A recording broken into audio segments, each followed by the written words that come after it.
Hello, welcome to the Comic Book Commentary. I'm Bo Leidig, and this week we're going to once again be talking about my absolute favorite early image superhero team with Stormwatch number 5. So let's zoom in and take a closer look.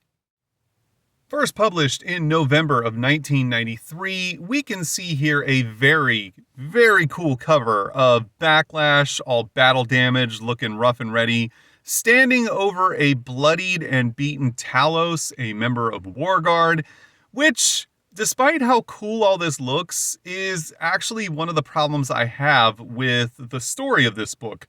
Number one, the image that we're seeing right here on the cover never actually happens within the story of this book. But number two, it really kind of undermines some of the world building that's been happening up until this point, and we're going to get into that once we look inside. Jim Lee, Brandon Choi, co-creators. Backlash, co-created by Jim Lee and Brett Booth. Brandon Choi, Jim Lee. Plot. Sean Ruffner. Script. Brett Booth. Pencils. Trevor Scott. Inks. Joe Chiodo. Colors. Chameleon Prime. Color separator. Ben Fernandez. Cover color separator. Chris Eliopoulos. Letters. Deborah Marvin. Editor. We see here on the first page that the story picks up exactly where it left off in issue 4, with a small team of Stormwatch members led by Backlash trying to stop the escape of Warguard and ultimately failing, as 3 of the members of Warguard have escaped with the help of the demonite-possessed Major LaSalle that Backlash is in a romantic relationship with and very much in love with, to the point that he was about to propose to her, and that the 3 members of Warguard who were freed are also possessed by demonites. Now, that being said, the members of Stormwatch are not at all aware of even the existence of the demonites in the galaxy, let alone on Earth, and just believe that Major LaSalle has somehow been either captured or completely lost her mind, and that they are just dealing with her and the members of Warguard as they have now escaped. Now, immediately, Backlash gives an update to Weatherman stating that they were too late, the members of Warguard have escaped, and they have Major LaSalle in custody. Weatherman immediately tells them that they have complete authorization to use whatever means necessary to subdue Warguard and put them back in their containment unit, as Warguard is apparently being billed as the biggest threat to humanity known, and that they've been captured and held on ice, basically as a absolute last resort for the most dire of situations, to be released to try and prevent the Earth from either being destroyed or conquered by some external threat.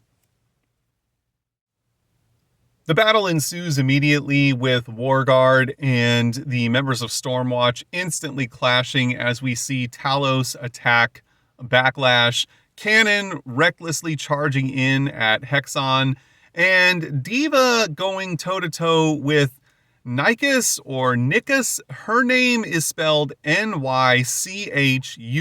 I'm not exactly sure how you're supposed to pronounce that. And immediately the team realizes that they are not prepared for this fight. Now, of course, Cannon goes in with the same level of overconfidence that he's approached every situation thus far with, but Diva is much more cautious, and Backlash, having been old enough to be around when Warguard were originally subdued, knows how dire this situation supposedly is.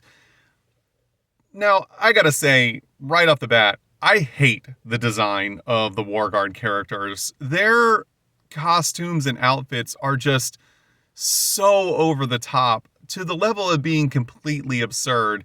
And I get it, it's comic books. You know, you have Backlash covered head to toe in spandex for no reason. You know, Cannon has some sort of weird sci-fi backpack. Diva's half naked for reasons that are never explained, as it doesn't seem to have anything to do with her powers. But these costumes that are being worn by the Warguard just seem to be completely nonsensical in so many ways. And I really wish that they had been more subdued than what they are. I get it, they're supposed to be like these top tier level enemies, and you wanted to give them some kind of really distinct look to set them apart from the main cast, but I just feel like this misses the mark entirely with how just wildly overdone these designs are. Cannon immediately pays for his bravado by being hit with a triple punch from Hexon, whose defining trait is that he has 6 arms and has a simian-like appearance on his face. I don't know anything more about him, really. They don't go into a lot of detail about what the power sets of any of the War Guard members actually are. It's implied that they have incredible strength and durability, but outside of that, we really don't know anything. I mean, again, Hexon is the most unique of the 3, given that he has 6 arms. He jumps on top of Cannon. However, luckily for Cannon's sake, Winter is nearby, and he unleashes his own powerful attack on Hexon, knocking him off of Cannon and saving his comrade. Diva then takes this opportunity to unleash a massive sonic attack on Nykus. However, Nykus, while knocked back and seemingly injured by the attack, is not at all down for the count, as she immediately gets back to her feet and says that she's impressed by Diva's powers and says that she actually felt that one, before she unleashes her own attack with what I'm guessing is some sort of wing. It's not really clear whether or not this is actual appendage of hers or is some sort of mechanical cape that acts as wings. It doesn't really make a whole lot of sense, but it does appear to cut Diva as we see a blood splatter go by. This is one of the big complaints I have about this comic. War Guard has been built up for a few issues now as being this incredible threat to the safety and security of Earth, and we now see 3 of their members, and we don't know exactly what they can do. And for context, all of the members of War Guard were once UN scientists who were stationed upon Monitor 1, which was a space station orbiting the planet Earth, and were all exposed to radiation from a passing comet that gave them incredible powers, but also warped their minds and made them hell-bent on world domination for unexplained reasons. I don't know why exactly that part happened, but that's where we're at.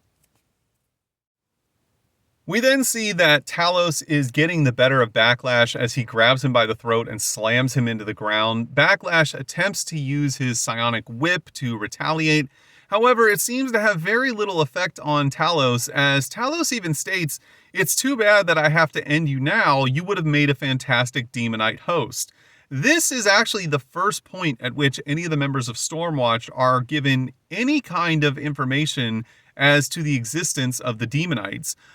We see here that Backlash, aka Mark Slayton, is also wondering what's come over his beloved Diane LaSalle, who is now cheering Talos on and rooting for his actual demise. As Backlash starts to lose consciousness, he fears that this is the end, when suddenly Talos is struck from behind by a blast from none other than Battalion, as he and Fuji have arrived for backup. And despite taking a shot directly to the back from whatever type of sci-fi laser gun this is, Talos is actually not that injured, as he seems ready to do battle and is rather irritated by Battalion's interference. The Demonite-possessed Talos lunges forward for an attack. However, he is immediately beaten back by a huge uppercut from Fuji. Meanwhile, Diane tries to escape, but Backlash grabs her, stating, "Diane, what have they done to you? What's wrong?" However, at this point, Major LaSalle is no longer in control of her own body and is under the possession of a Demonite. The Demonite states, "I am no longer the woman you loved. Get your hands off of me. I don't need your pity or your love. I'm a Demonite and always will be. Farewell," as she points a pistol at Backlash and hits the control switch for the airlock leading into the room. This, of course, is completely disheartening to Backlash, as he doesn't understand what's going on and has no clue why the woman that he is madly in love with is now pointing a gun directly at him. Also, this is kind of one of the things I was getting at about being bothered by this comic book, that up until this point, we've been getting this whole story of how Warguard would be an existential threat to the security of the Earth and humanity as a whole if they were ever set free. However, despite 3 of Warguard being freed, now it is implied that there are more than just 3 members, so perhaps if all of them were freed, it would be a bigger deal. But these 3 are really struggling to deal with the members of Stormwatch, who are seemingly an equally matched foe for them to deal with. We see that Backlash dodges out of the way. However, the shot was actually never intended for him in the first place, as we see that Major LaSalle was actually aiming for the viewing port behind him. As the glass shatters, it exposes the entirety of the room to the vacuum of space, which instantly sucks Backlash out into it. He looks back to see the airlock closing before Major LaSalle, who then turns and runs to try and find an alternate escape route. As all of the oxygen is being sucked out of the room, Battalion yells at Fuji to figure out a way to plug that hole, as we see that Hexon and Nikes are also sucked out through the shattered window into the vacuum of space along with Backlash. Fuji, thinking quickly on his feet, grabs a handful of the floor and then just rips a massive chunk of all of the metal flooring up off of the floor and then jumps through the air, pushing it over the top of the window, plugging the hole, and saving the day. There's just one problem. None of this makes any logical sense if you think about it for more than 2 minutes. Number one, why is Major LaSalle doing this? She is possessed by a demonite and should theoretically be on the same side as the other demonites who have possessed Warguard. So, yes, I understand she's trying to make an escape, but why would she not aid the other demonites in trying to defeat Stormwatch so that they can all escape together? They're all working towards the conquering of Earth, so it seems odd that she would put them in a position to potentially die, as she's in no way capable of knowing that their Warguard bodies can survive in the vacuum of space. Also, there's no way in hell that this plug system is going to work. I mean, even if that piece of flooring is strong enough to not just be sucked through the hole, given the strength of that vacuum, which, who knows, maybe it is, although we can see it being bent as Fuji rips it up off of the ground, it still doesn't account for all of the oxygen that was sucked out of this room and gives no explanation for how the members of Stormwatch who are still inside are still conscious and breathing after all of this.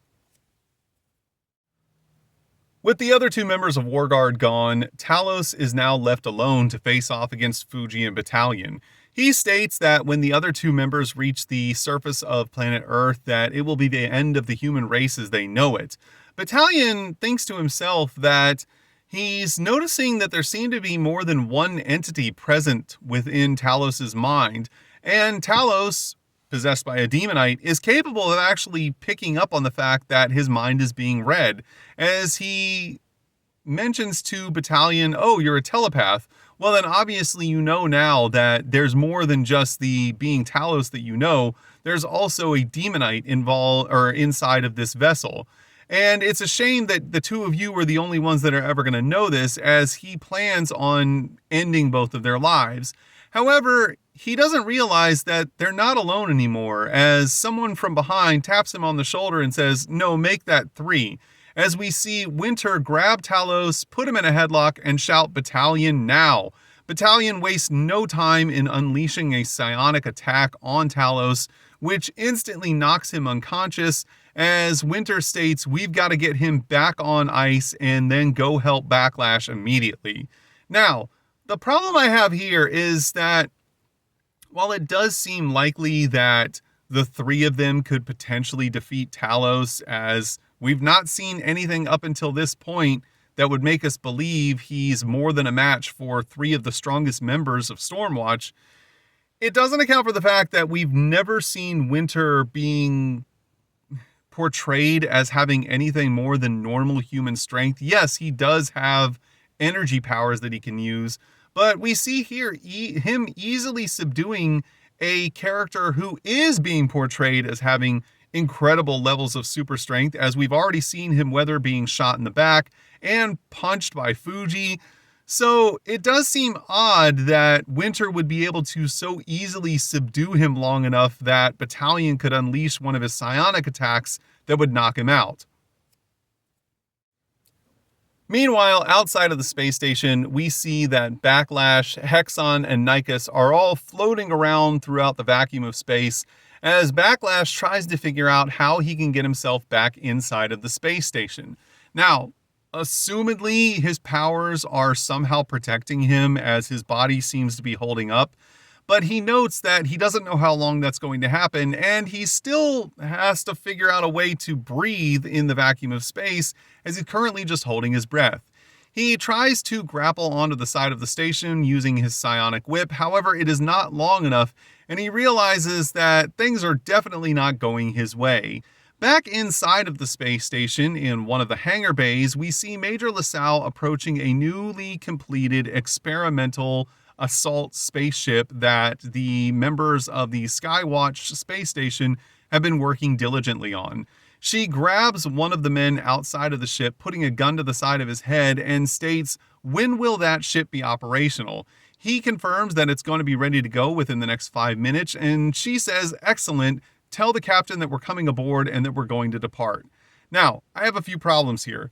Number one, this is just ridiculous I guess maybe that WarGuard would be powerful enough to survive in the vacuum of space, but we've never been given any indication that Slayton, aka Backlash, would be able to do this. Now, we have seen him survive some pretty incredible stuff going back to the Team 7 miniseries. If you'd like to check out my videos on that in my Team 7 playlist, feel free to go ahead. It provides a lot of backstory for characters like Backlash and a few other Wildstorm characters as to how they got their powers and what they were doing about 20 years before this.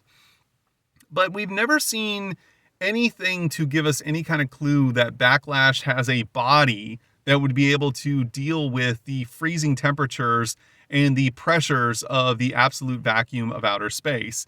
Now, WarGuard, okay, maybe. It's been inferred that they're nigh indestructible, so I guess potentially. And then also, this space ship right here, actually, this sucks. This is terrible. This is awful. I can't convey enough how much I hate this. It looks like a Gundam had a baby with the magic school bus. I mean, I like Brett Booth and I like his artwork, but somebody should have stopped him after they saw this design and said, "Brett, this looks like crap. Come up with something better." The soldier tries to protest, however, Major LaSalle is not wanting to hear any of it, so she simply pulls the trigger and ends the man's life. She then boards the experimental assault craft known as the Peacekeeper and instructs the pilot to take off immediately. He tries to argue for a moment, but she then puts her pistol directly to the side of his head and states that if he wants to remain alive, he'll do as she says. Faced with no other real options, he immediately takes off and leaves the space station. Meanwhile, back at the scene of the battle, Winter looks on as Talos has now been put once again on ice and is in a cryogenic chamber that is being taken back to the holding cell. The rest of the team is trying to regroup as Battalion tells Diva and Cannon to go to the medbay and immediately seek some medical assistance for their injuries. Diva tries to protest, but Battalion states that she's in no condition to help them. He then contacts Weatherman and states that Backlash, as well as two of the other members of WarGuard, are floating around outside of the station and need to be retrieved. Weatherman tells Battalion to go to Hangar Base 6 and grab a small craft so that they can retrieve the three of them, when he is then interrupted by one of the men inside of the control room who states that the Peacekeeper has suddenly taken off without authorization. Weatherman instantly realizes that the fourth member of the Demonite crew, that he does not realize yet are Demonites, is using this vessel to escape and try to collect the other members of WarGuard. Weatherman instantaneously gives an order to use a tractor beam to grab the Peacekeeper spaceship before it can use its cloaking device. He then contacts Battalion and tells him that he and the rest of the team need to go out into space and engage the Peacekeeper and potentially even destroy it to prevent it from escaping. However, Battalion informs Weatherman that he's been in telepathic communication with Backlash, and that Backlash has formulated his own plan, which may result in them not needing to destroy the Peacekeeper craft. Meanwhile, aboard the Peacekeeper, the pilot has now informed Major LaSalle that they are caught within a tractor beam and cannot escape. However, Major LaSalle will not easily be detoured, as she instantly tells the pilot to turn the ship around and open fire upon the space station. 2 torpedoes hit the space station as one of the men in the control room tells Weatherman of the damage. Weatherman tells him to increase the power of the shields. However, they can't operate the shields quick enough to do this, and another volley of torpedoes hits the space station, causing a huge explosion, killing several of the men stationed upon the Skywatch station. Major LaSalle then instructs the pilot to reload the torpedo tubes and unleash another volley on the Skywatch space station. Back aboard the space station, Weatherman asks for a report, and one of the subordinates states that there are massive amounts of casualties and a huge amount of damage to the station, and that things could potentially be getting worse for them as the ship is preparing for another volley. Meanwhile, back on board the Peacekeeper, we see that a familiar hand is approaching the door outside of the cockpit, as the pilot protests once again to Major LaSalle, stating, "You're just committing murder, I'll not be a part of this." However, Major LaSalle is not wanting to hear any of his arguments and simply raises up her pistol and shoots the man in the head.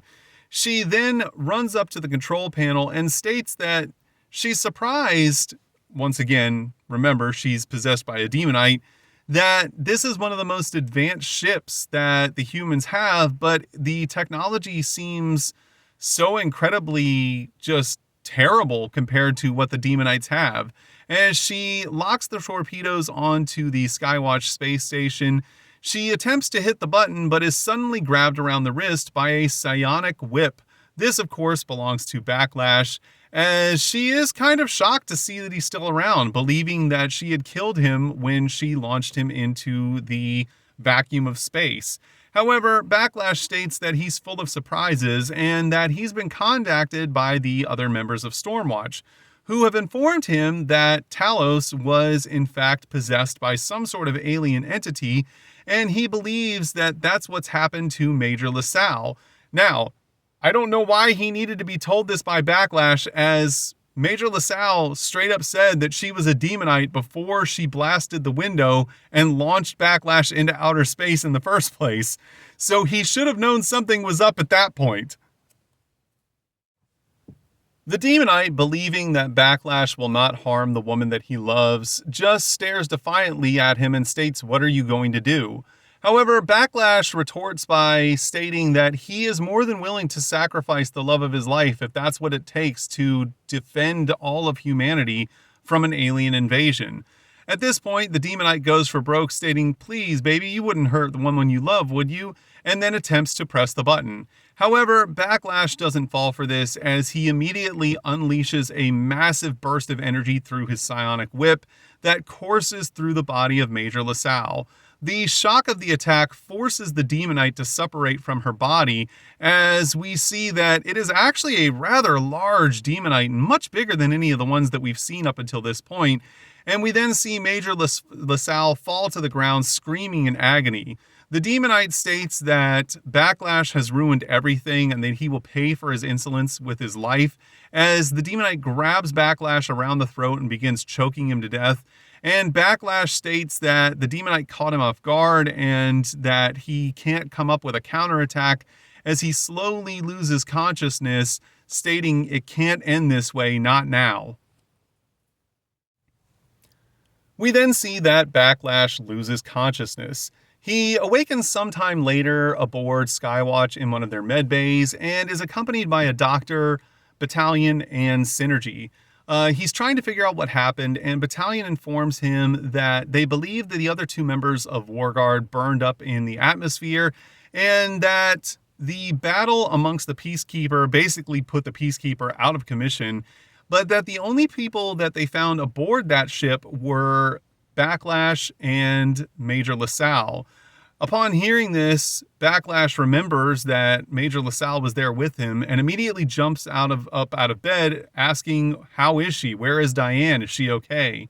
Unfortunately, the doctor informs him that she has slipped into a coma as a result of the injuries she sustained, both from his psionic whip and the purging of the demonite entity.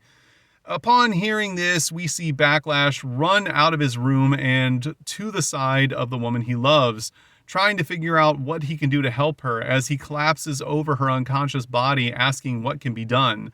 The doctor informs him that there is no way of fixing this, as when the alien entity left her body, it took part of her psyche with it and left some of its own psyche with her, and now her body has slipped into a coma as a means of dealing with the trauma. He states that the only way to reverse this is to somehow get her psyche back and put it into her mind. However, that requires that they're going to have to hunt down and catch that demonite. Upon hearing this, Slayton is beside himself with grief as he realizes that the life of the woman he loves hangs in the balance, as he tells her that he's going to figure out a way to save her no matter what it takes. And he's going to be there by her side and make sure to save her. And we see the outside of the space station as he simply states, I love you, Diane. I'm not going to give up on you. We then get into the Mailstorm section where readers can write in to potentially have their letters responded to by the team working on Stormwatch. There's a few interesting ones. One person brings up, and this is actually more about Image Comics as a whole, not just Stormwatch or even just the Wildstorm branch of Stormwatch, that they're disappointed that there are not more Latin characters represented within the pages of Image. Now, this is addressed by the response stating that they plan on bringing in more Latin characters and want to have some that are more so on the side of good, not just evil, as we did see one evil Latin character who was portrayed in Stormwatch number 0. We then get another reader who is rather upset about the lack of character development in Stormwatch, which is understandable. They haven't gone into a lot of deep narrative on each of the individual characters at this point. Keep in mind, this is actually before the Team 7 stuff launched, so we don't get that backstory for Backlash. And none of the other characters have had a whole lot talked about them outside of Battalion in terms of their personal lives. And the response to this isn't that great. They just kind of dismiss it in a way, which seems, I don't know, like kind of a crappy way to respond to the letter. Like if that was the way you were going to respond to it, why print it in the first place? And there's one other letter I found interesting where a reader writes in and tells the members of Image that they're very happy that there are so many prominently displayed African-American superhero characters, and that they're not just background characters, and that some of them are actual team leaders like Battalion, and that they're very happy to see that Image is doing their best to try and put black superheroes more at the forefront of their universe and not just as like background support characters, which admittedly in the early 90s was more of a turning point and a newer idea that wasn't quite so common in the pages of DC and Marvel. We then get an advertisement for Stormwatch number 6. Now, if you'd like to learn about Stormwatch number 6, just stay tuned. I will eventually make a video about it in the future. We then get a giant 2-page ad for Gen 13. If you would like to know more about Gen 13, you can check it all out in my Gen 13 playlist.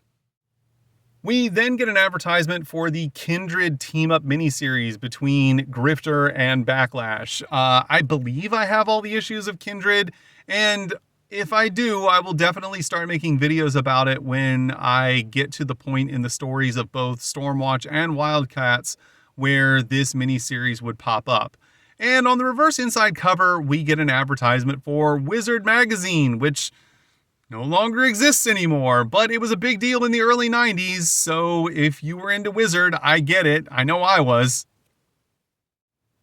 And that was Stormwatch number 5. And I gotta be honest, I really feel like this is probably the weakest issue of Stormwatch we've seen thus far. I personally was not a huge fan of this issue for a few reasons, one of which I stated already, that we had seen this huge buildup for Warguard and how powerful and dangerous they were. And quite honestly, they didn't seem to be that much of a problem for Stormwatch. Now, admittedly, it wasn't Warguard themselves, it was the Demonite possessed version of Warguard. So potentially they didn't know how to use all of their powers or how the bodies that they were possessing truly worked. And it wasn't every member of Warguard. It was only 3 members of Warguard. We don't know exactly how many members there are. And had they all been unleashed, potentially it would have been a real problem. But as it stands, the way that they were portrayed in this issue didn't seem like they were that unbelievable of a threat to the safety of humanity. And again, the whole stuff with Major LaSalle and everything, I understand the idea behind it, but there should have been more buildup between her and Backlash and the romantic relationship that Slayton and LaSalle had. Unfortunately, it was rushed because that is the premise for the beginning of the Backlash ongoing series and his own solo book. Which I understand they were trying to get that out, but to me, they should have used a few more issues and we should have had more time to really understand how much Slayton truly loved Diane. And, it just seems like here's some character we had never heard of before, and now she's suddenly the biggest motivating factor for one of the other main characters of the Stormwatch book. And yes, it does make sense the way it's portrayed, but we as the reader never had a real chance to get invested in their relationship, so it doesn't really feel like something we should care all that much about, even though we're supposed to. But then again, these are all just my opinions. You might think that Warguard was portrayed powerful enough to be a threat, and that they did a good enough job of explaining why Slayton is so motivated by the coma of Major LaSalle and why he's, willing to just leave Stormwatch and go out on his own to try and save her. And if that's the case, it's okay, because everyone's entitled to their own opinions. If you enjoyed today's video, please feel free to like, comment, and subscribe. And thanks for stopping by. Have a great day.